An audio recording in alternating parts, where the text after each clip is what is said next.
Sauter au grand air, dans le silence, profiter de la nature. Il y a de la bonne herbe et il y a de la mauvaise. Hein. Ça, c'est... Le plaisir des sentiers de grande randonnée, sauf que celui-ci est en pleine ville, au cœur de Paris. Bienvenue sur le GR75. Bon alors, qui voit la première balise? Il y en a une, je la vois. La balise n'est pas sur un arbre, mais sur un poteau.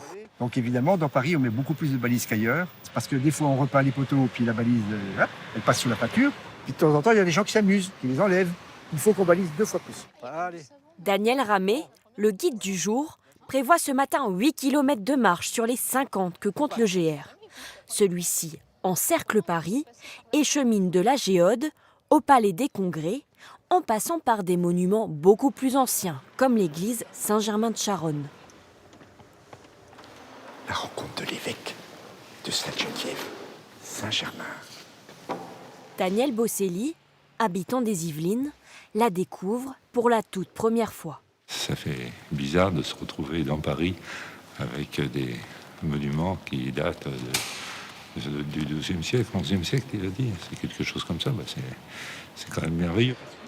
Des pavés parisiens, au rail de la Petite Ceinture, une ancienne ligne de chemin de fer, abandonnée. C'est vraiment bucolique, c'est encore un changement total de la ville. On peut passer à la campagne sans avoir beaucoup d'émissions de CO2. Je raconte pourquoi. Qu'est-ce qu'on voit? La Ah non, c'est même pas le palais. Porte dorée. Tandis que la promenade bucolique se termine sur la Seine, un autre groupe de marcheurs s'attaque à un tronçon plus athlétique. Car le GR75 célèbre les hauts lieux du Paris olympique, comme le vélodrome de la Cipale, qui accueillit les épreuves en 1900 et 1924. Il ne servira pas évidemment pour les Jeux Olympiques de 2024, il n'est pas aux normes internationales et les épreuves de cyclisme auront lieu à Saint-Quentin-en-Yvelines.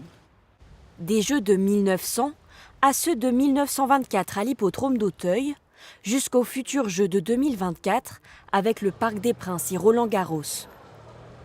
Pour les randonneurs, une façon de participer dès aujourd'hui à l'événement. C'est tout simplement qu'on est dans l'actualité avec les Jeux Olympiques. Parce que si on n'en parle pas là, quand est-ce qu'on va en parler? Un parcours original et un GR avec un avantage unique. Lorsque les jambes fatiguent, rien n'empêche de prendre le métro.